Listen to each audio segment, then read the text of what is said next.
Bismillahirrahmanirrahim. Assalamualaikum warahmatullahi wabarakatuh. Waalaikumsalam warahmatullahi wabarakatuh.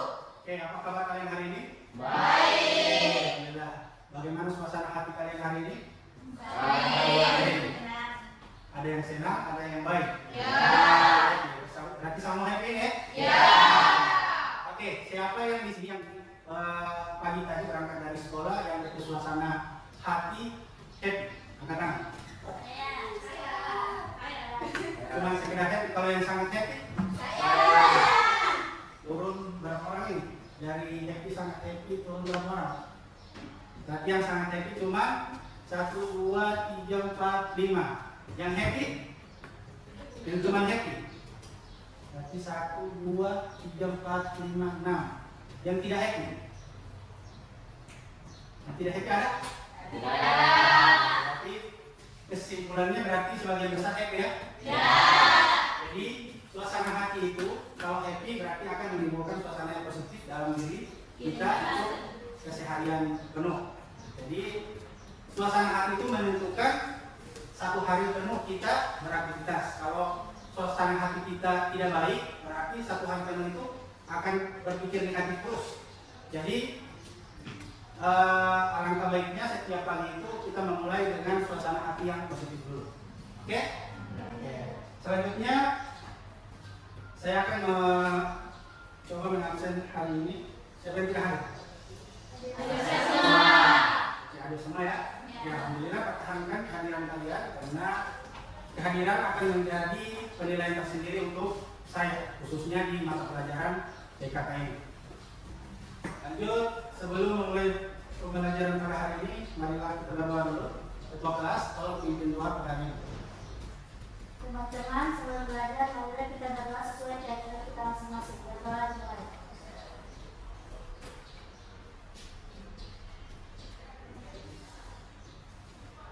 Berdoa selesai. Ya, alhamdulillah.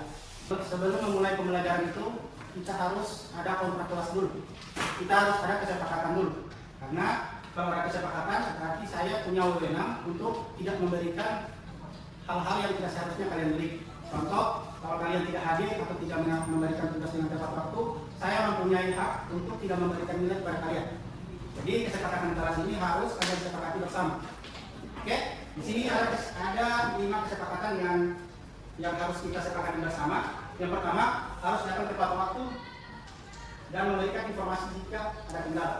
Nah, poin 1 ini minimal saya sebelum di kelas itu harus ada di kelas semua. Jadi kalau saya sudah di kelas berarti saya hitung terlambat. Jadi usahakan saya sebelum masuk ke ruang kelas itu kalian sudah fix dan lengkap di kelas. Dan jika ada kendala untuk masuk ke kelas, khususnya yang organisasi ini. Jadi ini kan di sini kan terdiri dari organisasi-organisasi kan. Jika ada kegiatan, tolong infokan sebelum saya masuk. Pak, saya izin ada kegiatan. Pak, saya izin ada urusan. Jadi izin ya. Terus yang kedua, di sini menghormati guru dengan berbicara sopan dan tidak mengganggu orang lain. Yang kedua ini lebih fokus ke bully. Di sini kalau yang saling membuli atau perilaku yang membuli itu tidak ada maaf untuk saya. Jadi tidak ada.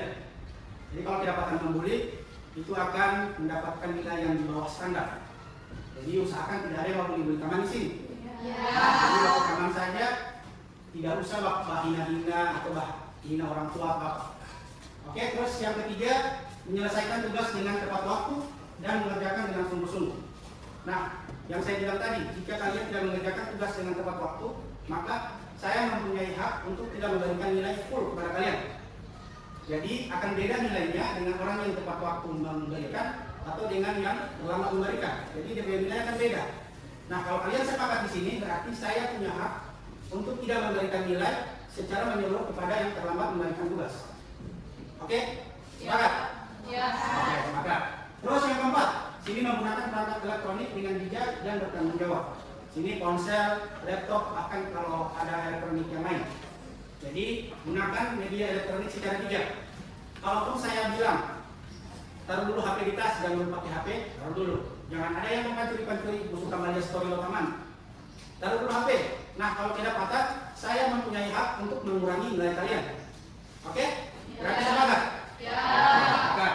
Terus yang terakhir, menjaga kebersihan dan kerapian kelas serta membuang sampah pada tempat.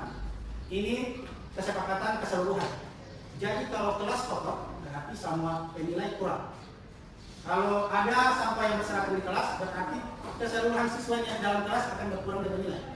Jadi yang kelima ini secara keseluruhan atau secara umum. Jadi biar mau sampah bukan kecil gimana dalam kelas, nilai pasti kurang. Oke?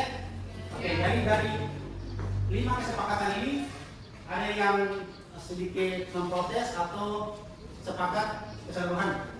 Sepakat. Oke, sepakat. Oke, dengan sepakatnya kalian berarti saya berhak atau punya hak untuk tidak memberikan nilai kepada kalian jika kalian melanggar kesepakatan yang kita sudah sepakati. Sudah? Ya. Oke, lanjut. Oke, sebelum masuk ke pembelajaran pada hari ini, ada pertanyaan, jenis usaha apa yang ada di sekitar kalian? Contoh, di samping rumah kalian ada usaha apa, di depan rumah kalian ada usaha apa saja? Ais, apa lagi? Nasi kuning, ini familiar, nasi kuning pasti ada itu. Hah? Skincare, boleh. Terus ada lagi? Ayam geprek, bakso, apa lagi? Oke, konter pulsa, apa lagi? Ayam apa? Oh, mie ayam. Oke, ini jadi jenis-jenis usaha yang ada di sekitar kalian ya. Jadi contoh ada ayam geprek, atau ada yang jual kaos, terus ada yang bakso, ada yang jual sayur-sayuran, ada yang jual cemilan, terus ada yang buka rumah makan. Jadi ini jenis-jenis usaha yang familiar ada di sekitar kalian. Oke, lanjut. Nah, ini apa yang membuat sebuah usaha bisa sukses dan bertahan lama di tengah persaingan yang ketat? Jadi dari contoh-contoh usaha yang kalian sebutkan tadi, contoh penjual nasi kuning pasti bukan cuma satu yang ada jual nasi kuning di sekitar itu kan? Ya. Nah, bagaimana sebuah usaha itu bisa sukses dan bertahan lama? Oke, silakan. Ya, terima kasih Pak. Menurut opini saya, beradaptasi dan terus berinovasi sih Pak. Karena usaha yang sukses bukan hanya memiliki produk yang bagus, tapi juga bisa memahami, memenuhi, dan menerima kesalahan atau kritikan pelanggan yang terus bertambah atau berubah. Dan bahkan sebelum pelanggan tahu apa yang mereka mau, pembisnis sudah harus punya ide yang menarik. Mungkin itu saja. Oke, baik sekali. Apresiasi. Oke, jadi untuk mempertahankan sebuah usaha itu kita harus memiliki inovasi. Jadi inovasi yang berbeda dari penjual yang lain. Jadi misalkan contoh tadi, ada penjual nasi kuning di sekitaran kalian, barang-barang mungkin ada 3 orang yang menjual. Kalau kalian bersaing dengan mereka, kalian harus memiliki inovasi yang beda dari mereka. Contoh, mereka mungkin cuma jual nasi kuning dengan menu ikan laksara. Terus kalian harus berinovasi. Kalian punya menu yang lain selain ikan laksara tadi. Atau kalian selipkan gorengan supaya bisa menjadi daya tarik pelanggan. Karena orang-orang itu pasti mau makan nasi kuning itu harus ada gorengan, kan? Nah, ditambah dengan telur atau ada minuman dingin atau dengan teh hangat, kan? Jadi kalian harus berinovasi dari sebuah usaha itu. Lanjut. Nah, ini bagaimana sebuah ide sederhana bisa berkembang menjadi bisnis yang berdampak luas. Nah, ini kalian soal ide ini. Kira-kira suka mau usaha ini deh. Nah, bagaimana memanfaatkan ide yang soal itu? Ada yang bisa?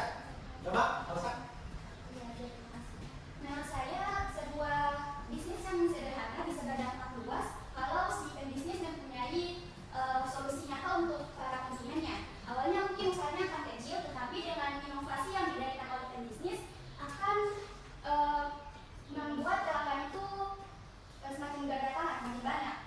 Dan kemampuan untuk berkembang atau skalabilitas, ide itu bisa tumbuh lebih besar. Dan poinnya adalah ketika ide sederhana itu mampu menjangkau lebih banyak orang dan mendirikan nilai yang konsisten, dampaknya akan luas. Salah satu contohnya itu ada di bisnis kuliner Pak. Oke, jadi bagaimana sebuah ide sederhana itu bisa berkembang menjadi bisnis yang berdampak luas? Jadi yang tadi, inovasi tadi. Jadi bagaimana kalian memanfaatkan ide itu dengan inovasi. Jadi kalau kalian punya ide, tapi kalian tidak punya inovasi untuk membuat usaha atau motivasi untuk membuat usaha itu, kalian tidak akan merealisasikan itu ide yang ada di kepala kalian. Jadi kalau kalian sudah punya ide, tanamkan dulu motivasi, kalian untuk berusaha. Terus kembangkan inovasi agar usaha yang kalian buat itu bisa berkembang dan bermanfaat bagi orang-orang di sekitar. Nah, dari ketiga pertanyaan tadi merujuk ke materi yang akan saya bawakan pada hari ini, yakni tentang peluang usaha.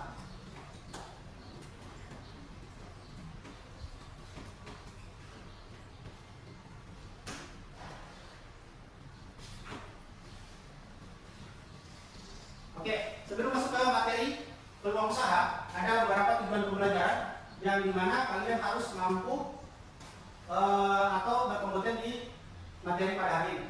Di sini yang pertama, siswa dapat mengidentifikasi dan menganalisis peluang usaha dari lingkungan sekitar dengan perspektif yang mendalam. Jadi kalian itu harus bisa menganalisis peluang usaha yang ada di sekitar kalian. Itu yang pertama. Yang kedua, siswa dapat menganalisis faktor-faktor keberhasilan dan tantangan suatu usaha secara komprehensif. Nah, dapat menganalisis faktor-faktor keberhasilan. Jadi kalian bisa menganalisis jika kalian sudah memulai usaha, kalian sudah bisa menganalisis bahwa usaha ini akan berhasil. Terus yang ketiga, siswa dapat merancang ide peluang usaha yang inovatif berdasarkan potensi lokal dengan mempertimbangkan keberlanjutan dan dampak sosial. Siswa dapat merancang ide usaha yang inovatif berdasarkan potensi lokal. Jadi kalau kalian sudah punya ide, berarti harus punya inovasi.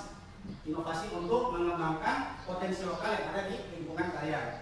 Terus yang keempat, siswa dapat mempresentasikan hasil analisis dengan rancangan ide peluang usaha secara kreatif dan reflektif. Ini yang keempat, ini akan menjadi bahan untuk kalian presentasi nantinya pada saat pembelajaran nanti. Oke, jadi ini ada empat tujuan pembelajaran yang harus kalian capai di pembelajaran hari ini. Oke, next masuk ke materi. Peluang usaha. Peluang usaha itu merupakan satu kesempatan yang dimiliki seseorang untuk mencapai tujuan atau kesuksesan dengan cara melakukan usaha yang memanfaatkan berbagai sumber daya yang dimiliki. Jadi peluang usaha itu yakni kesempatan yang dimiliki seseorang. Jadi kalau kalian punya peluang, manfaatkan peluang itu. Jika kalian punya ide, manfaatkan ide itu. Jadi teruslah berinovasi dengan peluang-peluang yang ada, teruslah berinovasi dengan ide-ide yang ada di kepala kalian. Itu peluang usaha. Nah, cara menemukan peluang usaha di sini yang pertama melihat potensi diri, yang kedua menambah pengetahuan, yang ketiga amati kebutuhan sekitar, yang keempat networking, serta yang kelima masalah kehidupan pribadi. Nah, yang pertama ini melihat potensi diri. Jadi kalau kalian mau memulai usaha itu, lihat dulu kalian berdiri ini ada potensi di mana. Kalian hobi ini di mana? Kalau mau bikin usaha sesuai hobi, kalian hobi ini di mana? Contoh, kalian hobi main sepak bola, usaha ini mungkin sablon baju, sablon jersey, jual sepatu bola, jual kaos kaki bola. Kalau kalian punya hobi make up, oke, skincare, apa semua segalanya untuk keperluan skincare yang menjadi usaha kalian. Jadi lihat potensi diri kalian dulu. Kalian passion ini di mana? Jangan sampai kalian hobi skincare tapi lupa jual nasi kuning, kan tidak masuk kan? Jadi lihat dulu kalian berpotensi. Terus yang kedua menambah pengetahuan. Jika kalian ada potensi, saya ini jago gambar, saya ini jago varias wajah, jago make up. Jadi tambah DP ilmu, jangan cuma sekedar tahu. Jangan cuma DP ilmu basic yang kalian tahu secara umum, tapi DP ilmu ke dalam untuk riasan itu kalian sudah tahu. Jadi kalian menambah pengetahuan tentang potensi yang kalian miliki. Terus yang kedua, amati kebutuhan sekitar.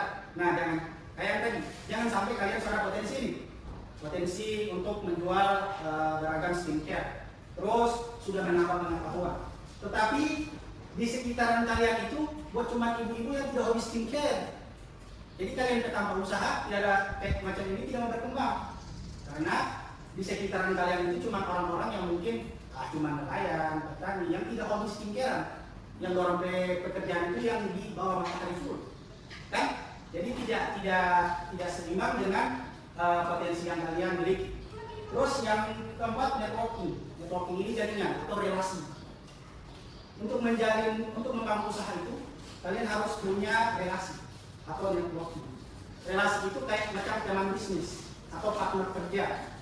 Nah, kalau usaha itu kalau berjalan sama-sama dengan partner kerja, kemungkinan besar untuk sukses itu representasi mungkin besar. Tapi kalau kalian menjalani dengan sendiri, itu representasi mungkin akan kecil dan kemungkinan akan gagal. Terus yang terakhir masalah kehidupan pribadi. Yang terakhir ini kayak macam jangan mencampur adukan kehidupan pribadi dengan usaha. Kalau kalian berada di tempat usaha, jangan bawa-bawa masalah pribadi. Kalau kalian di luar tempat usaha, jangan bawa-bawa usaha. Contoh, kalian sudah berkeluarga dan sudah ada usaha. Nah, kalau kalian dengan keluarga, jangan bawa-bawa usaha di dalam keluarga. Terus selanjutnya, kalau kalian ada di dalam usaha kalian, jangan bawa-bawa masalah keluarga di dalam usaha kalian. Jadi ini cara menemukan peluang usaha yang ada di sekitaran kalian. Jadi manfaatkan 5 cara ini agar kalian bisa melihat potensi diri kalian untuk sukses. Selanjutnya, analisis peluang usaha. Nah, bagaimana cara kalian untuk menganalisis usaha? Analisis usaha ini adalah proses mengidentifikasi dan mengevaluasi peluang usaha yang memungkinkan seseorang atau perusahaan mampu mengambil keputusan untuk memulai suatu bisnis atau mengembangkannya. Nah, analisis usaha ini yakni mengidentifikasi. Kayak tadi, kalian mengidentifikasi pesaing kalian mengidentifikasi pasar, kalian mengidentifikasi peluang usaha kalian, atau contoh kayak usaha yang kalian miliki itu belum ada di lingkungan kalian. Jadi identifikasi dulu. Itu tujuan dari analisis peluang usaha. Terus tujuan dari analisis usaha ini ada 6. Yang pertama, menghindari kerugian. Jadi kalau kalian untuk memulai usaha itu analisis dulu supaya tidak rugi. Contoh tadi, analisis pesaing atau mitra kerja yang ada di sekitaran kalian. Terus yang kedua, mengidentifikasi keuntungan dan kerugian. Nah, dari tujuan menganalisis tadi, kalian bisa mengidentifikasi keuntungan yang akan kalian dapat. Nah, jadi kalian bisa tahu keuntungan yang bisa kalian dapat, terus kerugian yang bisa kalian dapat. Yang ketiga, dapat menentukan teknik pemasaran yang sesuai. Nah, kalau kalian sudah analisis pasar, pasti kalian bisa menentukan bagaimana cara kalian memasarkan produk kalian. Contoh, produk skincare tadi. Kalau kalian sudah menganalisis pasar, kalau di lingkungan kalian tidak ada orang-orang yang hobi pakai skincare atau hobi-hobi di lingkungan kalian itu para pekerja yang di bawah matahari full, berarti kalian harus menentukan teknik pemasaran secara online. Dan tidak mungkin kalian membuka toko skincare di lingkungan yang orang-orang tidak pakai skincare. Dan jadi kalian harus bisa dengan analisis tersebut kalian bisa menentukan pemasaran yang sesuai dengan produk kalian. Yang keempat, mengetahui ketertarikan calon konsumen. Nah, dengan analisis peluang usaha, kalian bisa tahu mana orang-orang yang tahu dengan usaha kalian atau mana orang-orang yang tahu produk kalian. Terus yang kelima, menganalisis persaingan dan kompetitor. Tadi yang di awal saya bilang dengan menganalisis kalian bisa tahu siapa saingan kalian, kalian bisa tahu siapa kompetitor kalian dengan menganalisis. Terus yang keenam, menguji kelayakan bisnis yang akan dilakukan. Dengan menganalisis, kalian bisa menguji bahwa usaha kalian ini layak tidak dipasarkan. Gitu. Jadi kalau kalian tidak menganalisis, mungkin kalian tidak akan tahu bahwa usaha kalian ini tidak layak untuk dipasarkan di sekitaran kalian. Jadi fungsi dari analisis peluang usaha itu, yang tadi ada 6 ini. Jadi menghindari kerugian, mengidentifikasi keuntungan, dapat menentukan teknik pemasaran, keempat mengetahui ketertarikan, kelima menganalisis persaingan, dan kelima menguji kelayakan bisnis suatu produk kalian. Oke, sampai sini ada yang mau bertanya? Ada? Tidak ada. Kalau ada, saya persilakan. Tidak ada? Berarti paham ya? Ya. Dengan tidak adanya yang bertanya berarti untuk materi peluang usaha saya anggap sudah paham ya? Ya. Alhamdulillah. Lanjut ke metode analisis usaha. Tadi analisis, sekarang sudah ada metode. Nah, mau analisis usaha itu ada metode, jangan sembarangan analisis. Nah, yang pertama pakai analisis SWOT. Yang kedua pakai analisis 5W tambah 1H prediksi 2. Terus yang ketiga pakai metode studi kelayakan bisnis, dan yang keempat proposal usaha. Oke, pada materi ini saya hanya fokus di analisis SWOT karena ini akan menjadi pembelajaran kita pada hari ini. Jadi untuk materi peluang usaha ini kita menggunakan metode analisis SWOT. Oke, analisis SWOT itu yakni strength atau kekuatan, weakness atau kelemahan, opportunities, peluang, dan risks, ancaman. Jadi di analisis SWOT itu kita harus tahu di mana kekuatan produk kita, apa yang menjadi kekuatan dari produk kita. Oke, terus yang kedua kelemahan, apa yang menjadi kelemahan dari suatu produk kita. Kalaupun ada, kita harus tutupi sekecil mungkin. Terus yang ketiga yakni peluang, apa yang menjadi peluang usaha, peluang dari produk kita ini supaya bisa berkembang dengan besar. Terus ancaman, apa yang akan menjadi ancaman dari produk kita. Jadi itu yang harus kita miliki untuk menganalisis satu produk yang kita insya Allah akan kita bikin di usia yang sudah matang. Amin. Oke, lanjut. Oke, sekarang kita ke studi kasus. Di studi kasus ini saya akan menampilkan satu usaha oleh-oleh khas Gorontalo, yakni olahan ikan sagila. Tapi saya akan membagikan 5 kerja untuk kalian kerjakan sebagai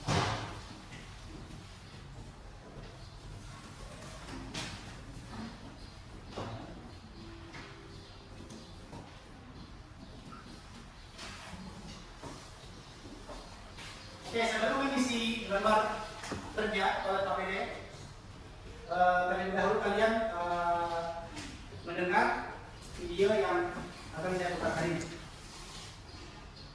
Oke, silakan. Cerita selanjutnya saudara, kali ini kita akan melihat kisah inspiratif seorang warga di Kota Gorontalo yang berhasil mengembangkan usaha ikan sagila menjadi ladang cuan. Kini ikan sagila diproduksi menjadi oleh-oleh bercita rasa gurih yang paling diminati oleh warga ketika berkunjung ke Gorontalo. Seperti inilah usaha yang ditekuni Zulkarnain Basrewan, warga Kota Gorontalo yang kini berhasil mengembangkan ikan sagila menjadi UMKM maju dan banyak diburu warga. Usaha yang dirintisnya sejak tahun 2010 secara terus-menerus mengalami perkembangan yang cukup positif meski sempat mengalami pasang surut akibat sejumlah hambatan. Ikan sagila atau biasa dikenal oleh banyak orang ikan julung-julung ini diolah menjadi berbagai varian, mulai dari abon sagila, sambal sagila, dan sebagainya.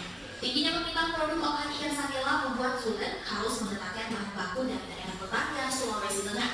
Berkat ketekunannya, UMKM yang dikelola Zulen telah beberapa kali memperoleh penghargaan dari berbagai instansi, termasuk Bank Indonesia. Mengolah ikan sagila oleh Zulen terinspirasi dari pandangan orang zaman dulu bahwa ikan sagila menjadi konsumsi warga kelas ekonomi di bawah rata-rata. Setelah diolah menjadi berbagai varian, olahan ikan sagila kini banyak dibuat warga dari berbagai kalangan. Bahkan warga luar daerah yang berkunjung ke Gorontalo merasa tidak lengkap jika tidak membawa pulang olahan ikan sagila sebagai oleh-oleh. Tak jarang permintaan olahan ikan sagila pun datang dari luar negeri. Kalau untuk pasar di Gorontalo sini saya rasa sagila sekarang lebih terbuka luas karena bukan hanya penikmat sagila tua itu kan hanya orang di Gorontalo atau di daerah mana Sulawesi umumnya, tapi sudah di sampai di Jawa. Jadi pasarnya sudah lebih luas lagi kalau dibandingkan dengan dulu karena di banyak orang yang kita ambil terpakir lagi luar Jawa. Masalah sudah sampai keluar bulan ya. Iya, kalau pasar sudah kita sih melayani keliling seluruh Indonesia. Iya, untuk yang luar negeri kan Kita sempat ada pengiriman ke luar negeri yang menjelang kemarin. Seiring berkembangnya usaha olahan ikan sagila, Zulkarnain kini berhasil mempekerjakan belasan karyawan. Sementara hasil keuntungan yang diperoleh sebagian disumbangkan ke pondok pesantren dan panti asuhan. Rizka Nisma, Kompas TV Gorontalo. Demikian 2 informasi yang dapat kami sampaikan dari Kompas TV Gorontalo untuk segmen cerita Nusantara kali ini. Kembali ke studio Eko. Jurnalis Kompas TV, Puspa Sari dari Gorontalo sebelumnya. Oke, dari video tadi silakan kalian analisis. Untuk kelompok 1 menganalisis tentang identifikasi peluang dan visi inovatif dari usaha ikan sagila tadi. Terus yang kelompok 2 menganalisis strategi inovasi produk serta pemasaran dari usaha ikan sagila tadi. Yang kelompok 3 menganalisis faktor keberhasilan dari usaha ikan sagila tadi. Dan yang kelompok 4 menganalisis manajemen tantangan dan adaptasi. Oke? Oke, Pak. Terus yang kedua, di LKPD bagian 2, di situ kalian harus merancang ide peluang usaha berdasarkan potensi lokal Jadi kalian harus mengidentifikasi peluang usaha yang bisa bersaing di lingkungan kalian. Jadi tentukan peluang usaha kalian, tentukan usaha apa yang akan kalian buat nanti. Oke, sudah paham? Kalau ada yang belum paham, silakan bertanya tentang pembagian studi kasus atau bagian-bagian yang akan dianalisis. Ada? Oke, sudah paham ya? Oke, saya ulangi. Kelompok 1 menganalisis identifikasi peluang dan visi inovatif dari usaha ikan Sanggila. Terus kelompok 2 menganalisis strategi inovasi produk dan pemasarannya. Terus yang kelompok 3 menganalisis faktor keberhasilan, dan yang kelompok 4 menganalisis manajemen tantangan dan adaptasi. Oke, terus yang untuk lengkap pada bagian 2-nya merancang ide peluang usaha kalian sendiri. Jadi kalian boleh berdiskusi tentang usaha apa yang akan kalian presentasikan nanti. Oke, ya paham? Saya berikan waktu 30 menit untuk menganalisis dan merancang ide peluang usaha. Boleh 30 menit? Bisa? Nah, oke. 30 menit ya, berarti 30 menit dari sekarang mulai menganalisis dan akan mempresentasikan di depan kelas. Oke, silakan menganalisis.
Tapi di bagian 2 diisi saja di kertas ini ya.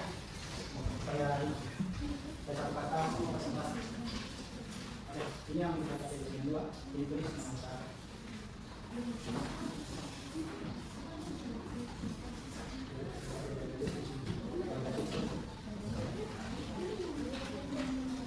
Paham?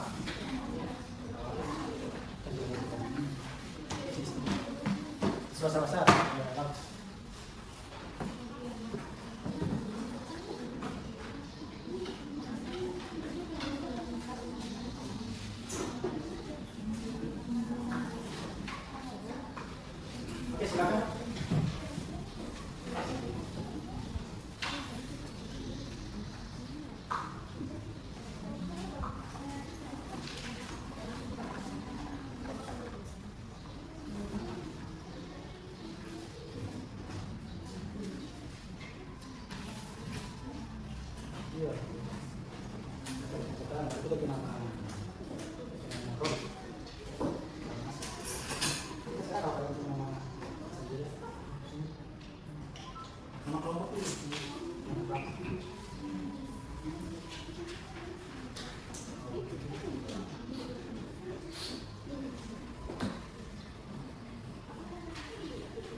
ini yang kedua biasa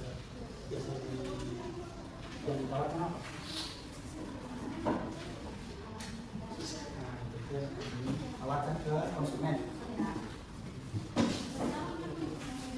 Nama kelompok. Jangan lupa nama kelompok, please. Nama-nama.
Kalian bisa lihat, saya mau presentasikan tadi.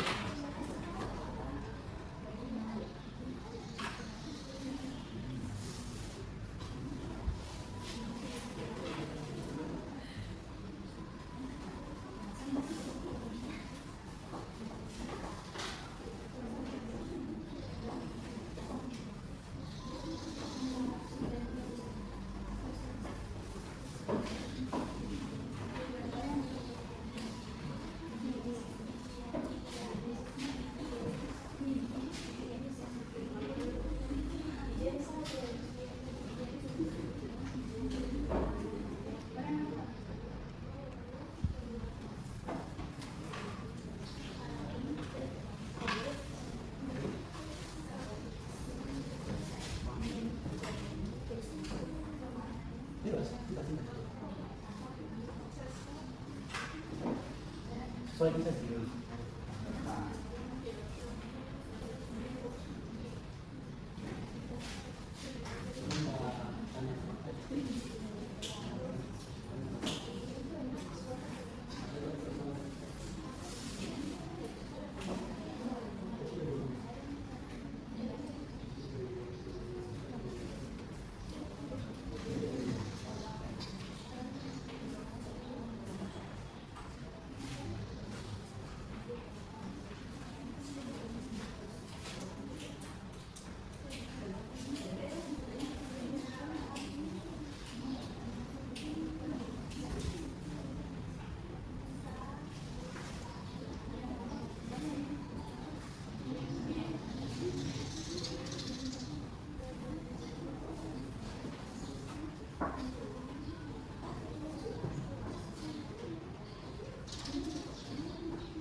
Jadi jawab saja sesuai pertanyaan yang ada di LKPD ya.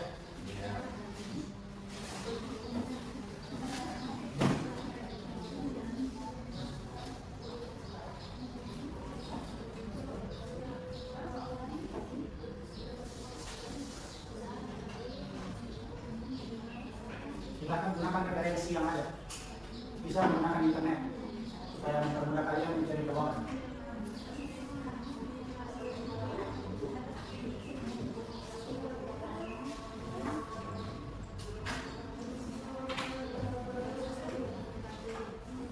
Sama kertas.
Ya.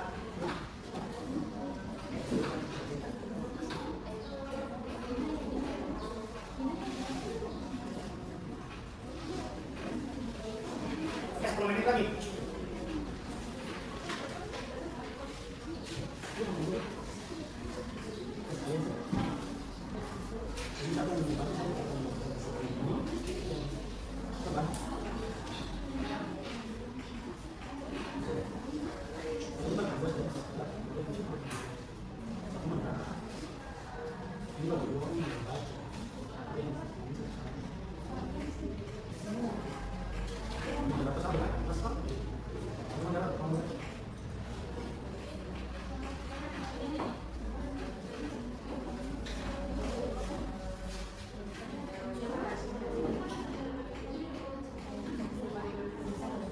Jangan lupa nama kelompok tulis.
Ya.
dari kelompok 1 dulu. Jadi yang belum selesai menyesuaikan saja. Ya. Oke. Kelompok 1. Silakan. Di depan kelas.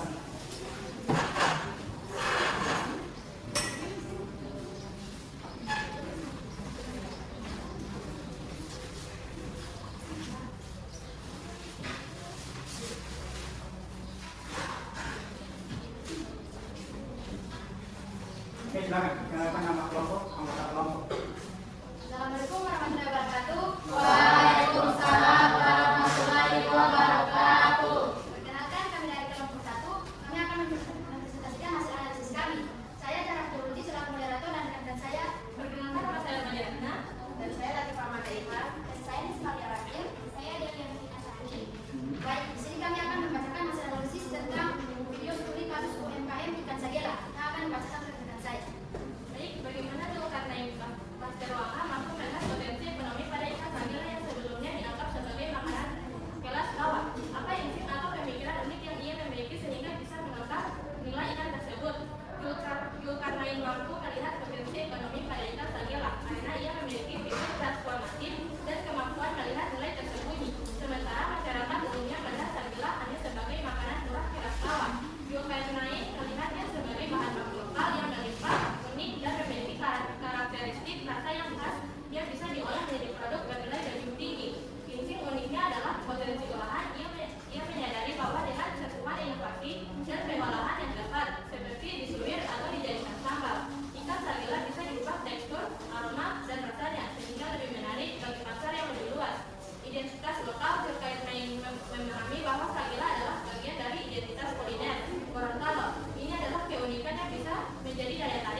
lain jika ada yang ingin ditanyakan kepada kelompok 1 mengenai presentasi mereka tadi.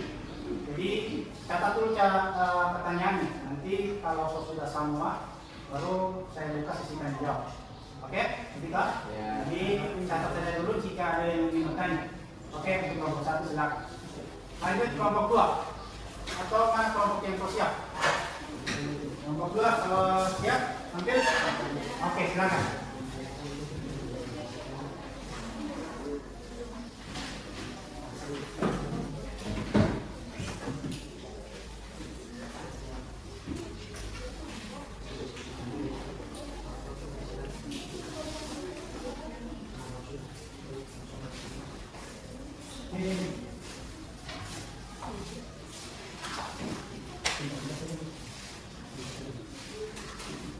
Oke, silakan. Nama daerah.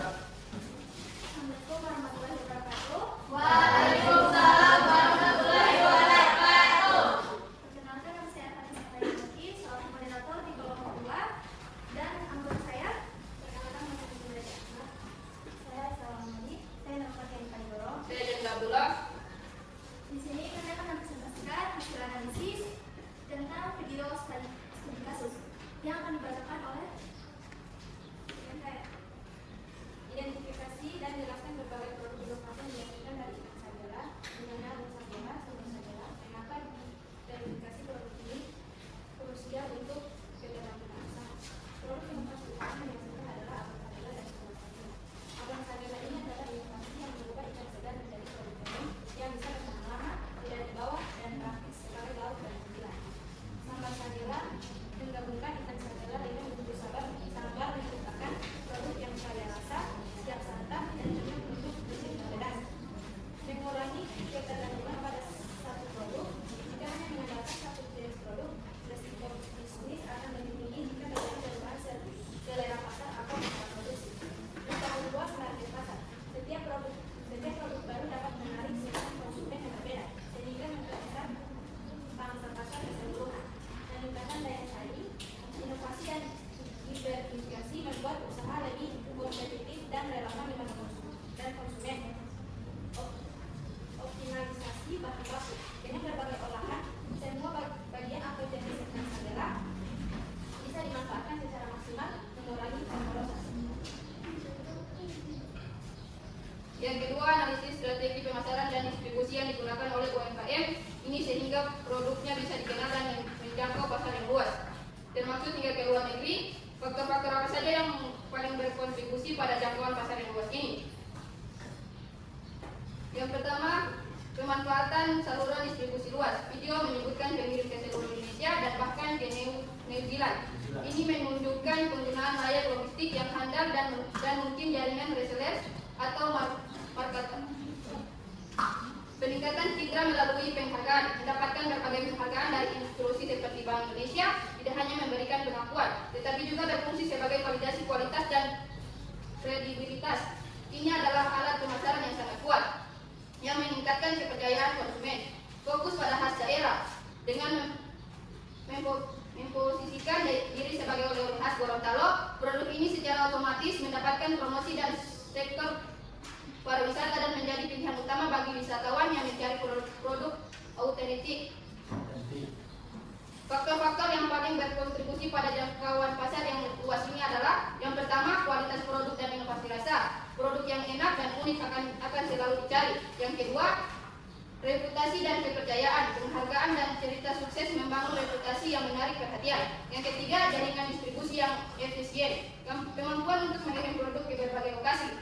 Yang keempat, daya tarik produk lokal. Oleh-oleh memiliki identitas yang sebagai produk khas daerah. Selanjutnya, kami akan merancang ide peluang usaha baru.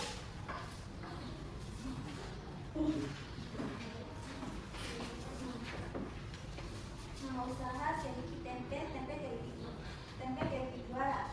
Produk jasa yang ditawarkan tempe tipis dan renyah dan digoreng menggunakan minyak kelapa berkualitas tinggi untuk tekstur yang lebih ringan dan sehat. Target pasar pecinta cemilan sehat, mahasiswa, karyawan yang butuh snack ringan, atau siapa saja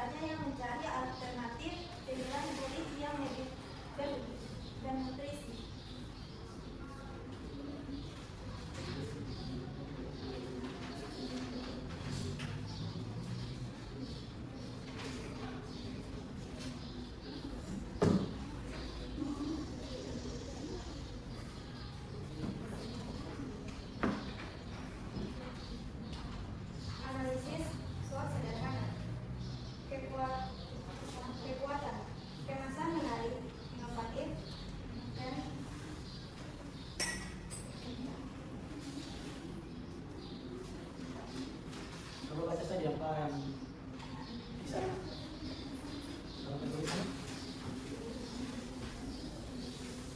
Analisis skop sederhana kekuatan kemasan menarik, informatif dan higienis. Potensi pasar yang besar seiring meningkatnya tren gaya hidup sehat. Kelemahan yang pertama, modal awal yang cukup besar untuk peralatan produksi dan sanitasi yang memadai. Peluang yang pertama, potensi kolaborasi dengan komunikasi kesehatan, catering sehat atau kafe. Yang kedua, dukungan pemerintahan terhadap UMKM dan produk lokal sehat. Ancaman, risiko kerusakan produk dalam pengiriman, terutama untuk produk segar atau beku.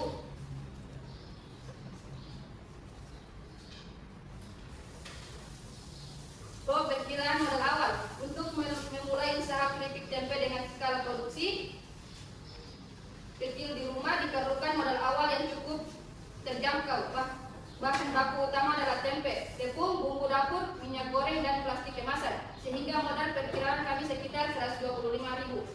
Rencana pemasaran awal. Yang pertama, pemasaran membuat akun Instagram dan WhatsApp untuk memasarkan produk. Yang kedua, membagikan foto produk dengan harga promo dan testimoni pembeli. Yang ketiga, menawarkan sistem pemesanan via chat dengan layanan antar gratis di area sekitar. Sekian presentasi kami. Assalamualaikum warahmatullahi wabarakatuh. Oke. Sama halnya dengan kelompok satu tadi. Jika ada kelompok yang ingin bertanya kepada kelompok 2, tolong catat dulu pertanyaannya. Nanti saya buka sesi tanya jawab sebentar. Oke, lanjut kelompok 3. Oke. Lanjut.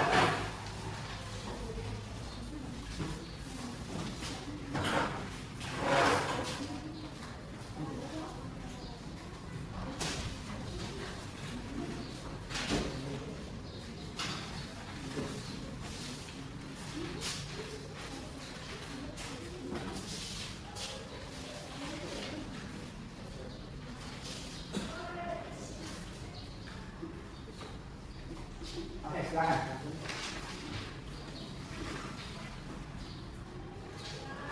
Assalamualaikum warahmatullahi wabarakatuh.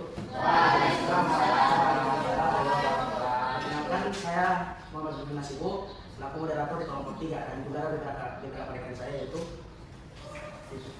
Kenalkan, nama saya Fitri Mutihe. Perkenalkan, nama saya Rasa Putri Rizky Otomatis.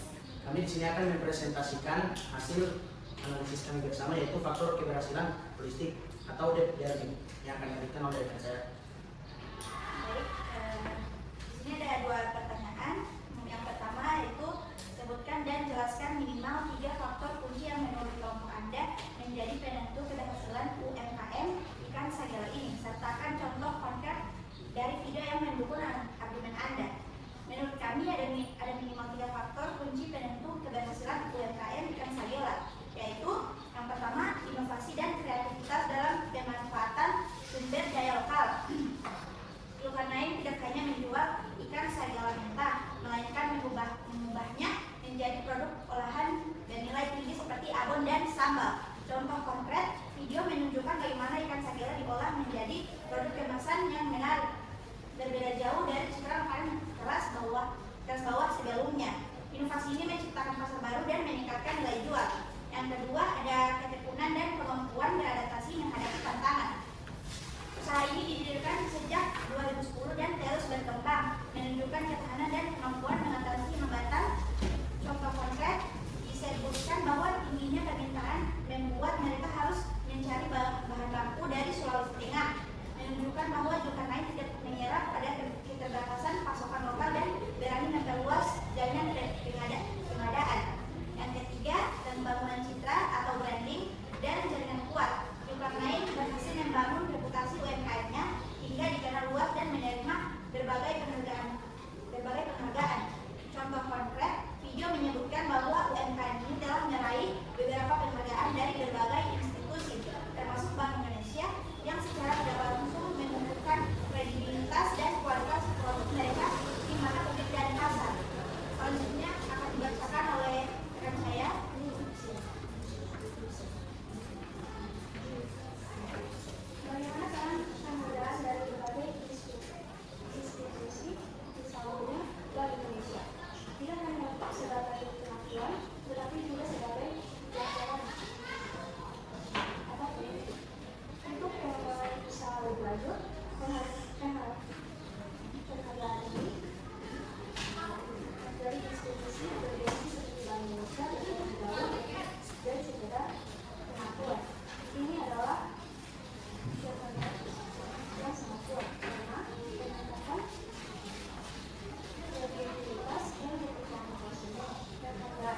usaha bisnis baru, permodalan, atau perusahaan.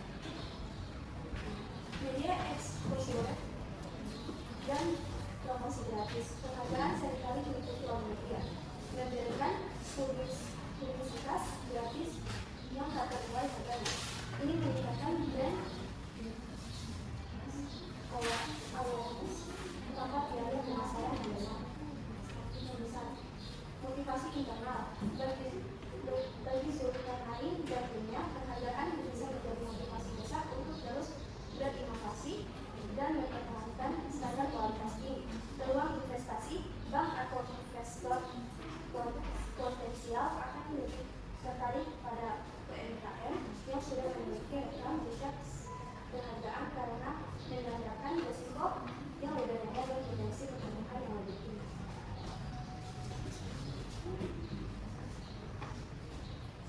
Lanjut.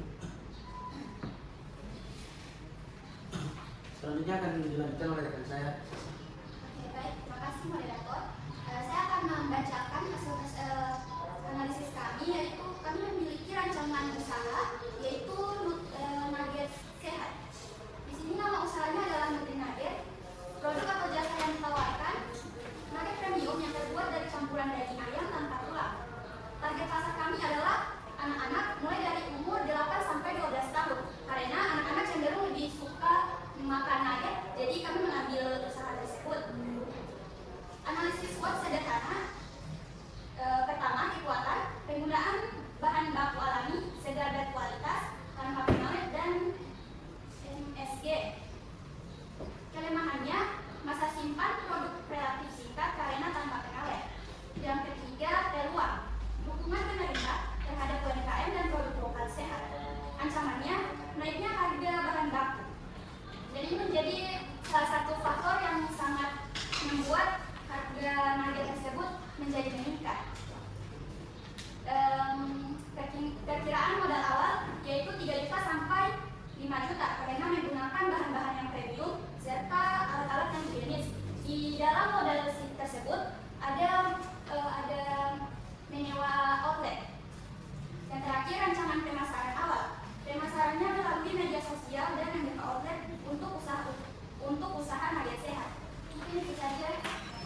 Oke, baik, setelah kami mempresentasikan hasil analisis kami, apakah ada pertanyaan?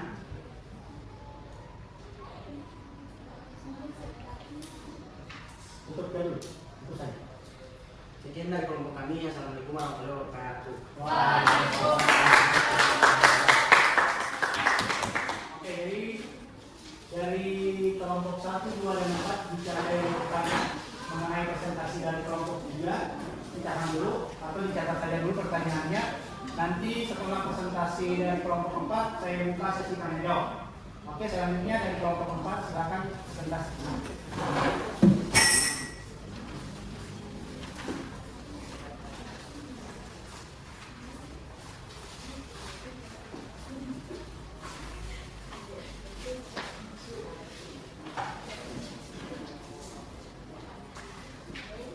Assalamualaikum warahmatullahi wabarakatuh. Perkenalkan, nama saya Rahmatullah. Saya selaku moderator dari kelompok 4 dan saya bukan sendirian. Saya ditemani oleh rekan-rekan saya. Yang pertama, saya Indonesia tahu. Baik, itu saja teman-teman yang di kelas ini.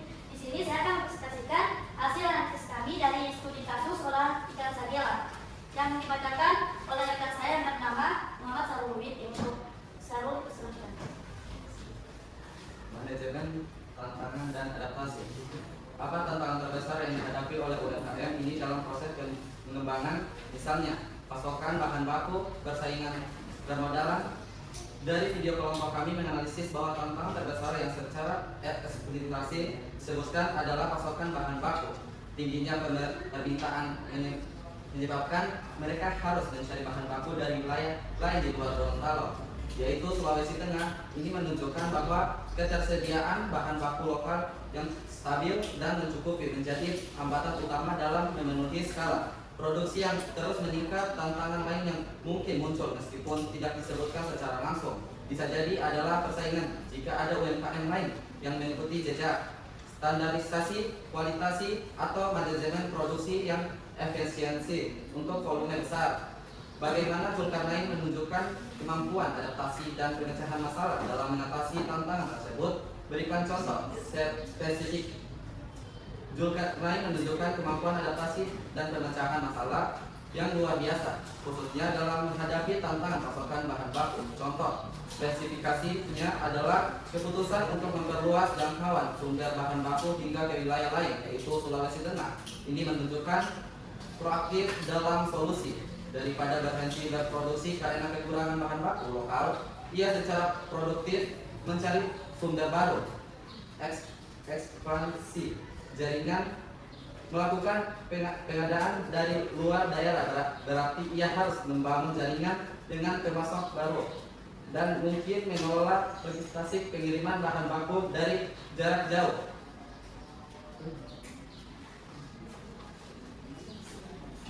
Fleksibilitas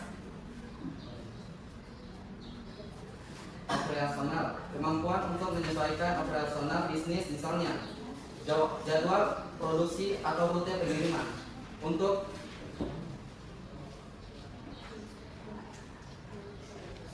mengakomodasi sumber bahan baku yang lebih jauh. Visi pertumbuhan. Keputusan ini tidak hanya menyelesaikan masalah jangka pendek, tetapi juga menunjukkan visi untuk mendukung pertumbuhan usaha yang berkelanjutan meskipun harus melampaui batas geografi awal. Baik, bagian 2 mendatang ide peluang usaha bangunan serta potensi lokal yang akan dibacakan oleh teman saya yang bernama Jadi Serau untuk dia dilaksanakan. Satu, nama usaha yaitu minuman sehat kekinian dari Simple Fit. Produk jasa yang ditawarkan yaitu jus kunyit asam madu, jahe, jus rosella, leci, dan krim detox. 3. Target pasar yaitu individu yang peduli detoksifikasi, imun booster, atau sekedar mencari minuman segar dan sehat pengganti minuman manis kemasan. Analisis SWOT sederhana, ada kekuatan yaitu inovasi produk dengan fokus kesehatan dan cita rasa lokal yang kuat.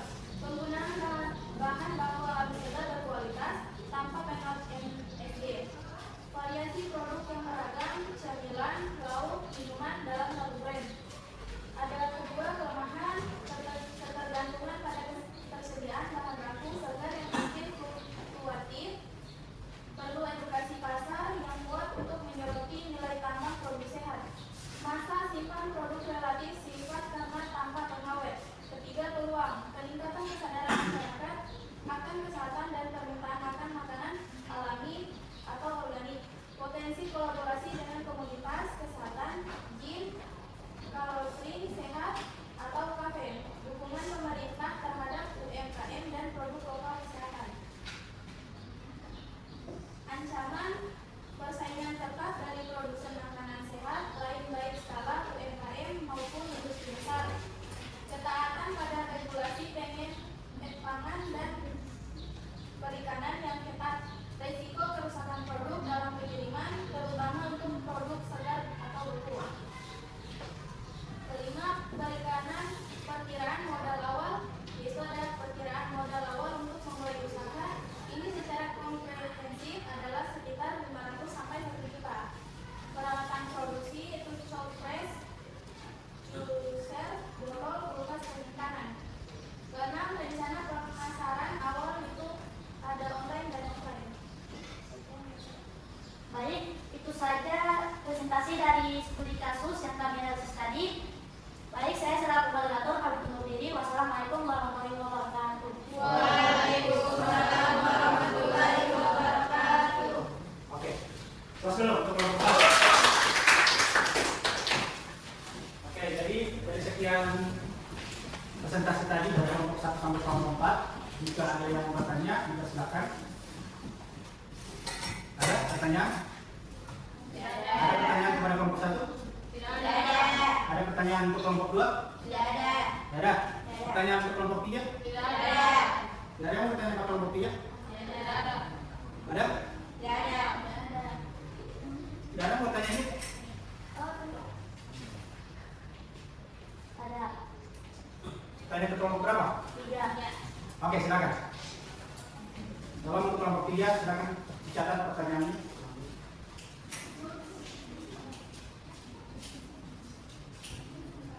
Oke, silakan. Mari berkomunikasi dengan kasus dan murah. Bagaimana Anda akan meyakinkan konsumen memilih nutri nugget yang mungkin harganya sedikit lebih tinggi dan mengapa investasi pada kesehatan ini sekarang? Ulangi, terus. Ulangi pertanyaan. Baik. Pertanyaannya, nugget Beko memiliki kondisi praktis dan murah. Bagaimana Anda akan meyakinkan konsumen untuk memilih nutri nugget yang mungkin harganya sedikit lebih tinggi dan mengapa investasi pada kesehatan ini sekarang? Oke, jadi pertanyaannya itu, nugget itu kan lebih praktis dan murah. Nah, bagaimana kalian bisa meyakinkan konsumen supaya mereka membeli dan mereka tahu bahwa produk yang kalian jual ini adalah produk yang sehat? Sudah bisa menjawab? Oke. Menunggu dari kelompok 2 menjawab pertanyaan dari kelompok 4, masih ada lagi yang mau bertanya? Dari kelompok pertanyaan ke kelompok berapa? Oke, silakan. Oke, berdasarkan saja. Baik, saya dari kelompok 1 mau bertanya, apa nilai jual paling kuat dari Elixir Fit yang akan membuat konsumen membeli produk Anda dibanding jus Cold Press merek lain yang juga mengklaim 100% alami dan tanpa pengawet? Bisakah berikan contoh storytelling yang akan Anda gunakan? Oke. Paham? Nomor 4 atau mau ulang? Oke, Pak. Jadi maksud dari pertanyaan itu bagaimana cara kalian membuat konsumen tertarik dengan produk kalian, sedangkan banyak produk-produk lain yang mengklaim bahwa mereka juga 100% begini atau menjawab produk yang sama. Sudah bisa langsung menjawab atau? Oke, jawab. Kelompok 3. Oke, silakan kelompok 3. Oke, baik, saya akan menjawab pertanyaan dari kelompok 4. Untuk meyakinkan konsumen memilih nutri nugget yang harganya mungkin lebih tinggi, Anda perlu menunjukkan nilai investasi, kesehatan jangka panjang, dan kenyamanan premium. Kalian bisa gunakan narasi seperti, ini bukan sekedar nugget, ini investasi nutrisi untuk keluarga Anda. Soroti kandungan sayuran yang nyata, tanpa MSG, dan bahan baku berkualitas tinggi yang sulit didapat di produk murah. Bandingkan dengan biaya pengobatan atau vitamin juga kesehatan diabaikan. Tekanan bahwa meskipun harga awal lebih tinggi, nilai gizi dan keamanan yang didapat jauh lebih besar, menawarkan ketenangan pikiran bagi orang tua yang sibuk. Jelas? Mana kelompok 4? Jelas. Jadi maksud dari kelompok 3 tadi, mereka lebih memprioritaskan storytelling untuk memasarkan produk mereka. Storytelling ini jadi tentang pemahaman bahwa produk mereka itu sehat dengan merinci kandungan-kandungan yang ada di produk mereka. Itu salah satu strategi pemasaran dari kelompok 3. Nah, bagaimana pertanyaan untuk kelompok 4? Sudah bisa menjawab? Oke, silakan. Nilai jual paling kuat dari Elixir Fit dibandingkan merek Cold Press lain adalah kombinasi formula unik yang berkhasiat spesifik dan storytelling otentik di balik setiap varian. Fokus pada manfaat spesifik yang terasa, misalnya rasakan perbedaannya dalam stamina harian Anda atau kulit lebih cerah dalam seminggu, dan gunakan storytelling yang humanis. Contoh storytelling, setiap botol Elixir Fit kunyit, asam madu atau jahe adalah walinasan resep turun-temurun dari pegunungan Bali, dilatih dengan cinta dan tujuan untuk menjaga imunitas keluarga kami. Kini kami hadirkan untuk menjaga Anda dan keluarga tetap kuat dan bersemangat setiap energi alam Indonesia. Ini menciptakan koneksi emosional dan menunjukkan keasliannya. Oke. Gimana kelompok 1? Oke, jadi maksud jawaban dari kelompok 4 tadi itu, mereka tetap menggunakan storytelling. Jadi mereka menginformasikan kepada konsumen nilai gizi yang ada di kandungan produk mereka, dan apa tadi, mengklaim bahwa produk mereka itu lebih higienis. Gitu. Jadi metode pemasaran dengan menggunakan storytelling yang baik itu berpengaruh kepada usaha yang akan kalian buat nanti. Oke? Ada lagi yang bertanya? Kalau tidak ada, saya tutup. Ada? Oke, dengan berakhirnya sesi tanya jawab tadi, berakhir juga pembelajaran pada hari ini. Jadi sedikit kesimpulan dari saya pada pembelajaran hari ini tentang peluang usaha, tentang bagaimana kita bisa membuat suatu usaha dengan menganalisis peluang usaha itu sendiri. Peluang usaha itu lebih ke potensi diri kita, ide yang ada di dalam kepala kita, terus dengan potensi pasar atau potensi yang ada di lingkungan kita. Jadi dalam memanfaatkan peluang usaha kita juga harus tahu apa kekuatan dari produk kita, apa kelemahan dari produk kita, apa peluang yang akan kita dapat, terus yang terakhir ancaman apa yang akan kita dapat setelah kita membuat usaha ini. Jadi kita harus mengetahui keseluruhan dari produk kita supaya kita bisa sukses menjalani suatu usaha. Sekian. Wabillahi taufiq wal hidayah. Assalamualaikum warahmatullahi wabarakatuh. Waalaikumsalam warahmatullahi wabarakatuh. Oke, terakhir ini ada refleksi pembelajaran. Jadi ini ada pertanyaan, ada 2 pertanyaan. Silakan ditulis jawabannya di kertas kecil saja. Nanti jawabannya akan saya kumpul. Boleh? Boleh. Silakan.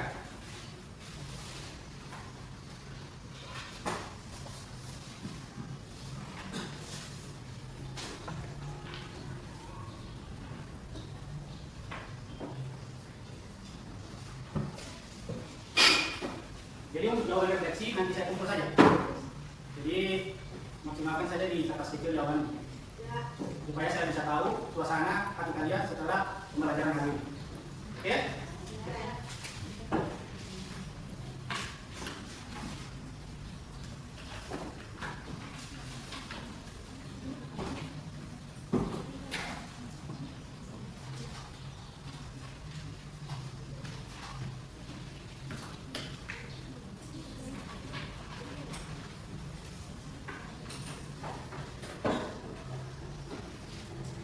Sudah? Jawab saja apa pelajaran terpenting yang kalian dapat hari ini tentang bagaimana mengidentifikasi dan mengembangkan peluang usaha yang sukses dan berdampak. Bagaimana kalian akan menerapkan pemahaman mendalam tentang kewirausahaan dalam melihat potensi di sekitar kalian, bahkan ada hal-hal yang berbeda. Tulis saja secara singkat di kertas, nanti saya kumpul. Silakan. Yang sudah boleh kumpul.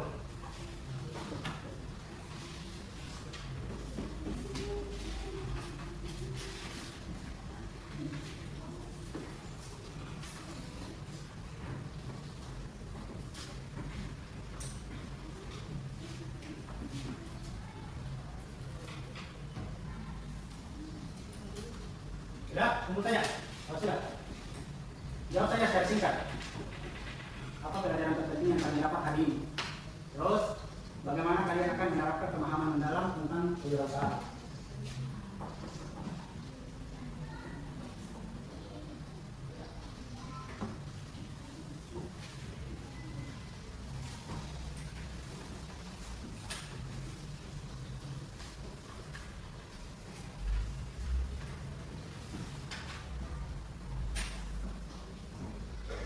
Nah, kumpul.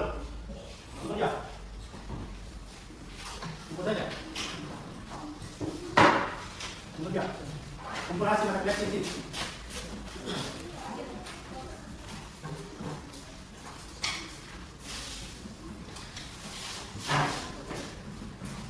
Oke. Yang belum kumpul.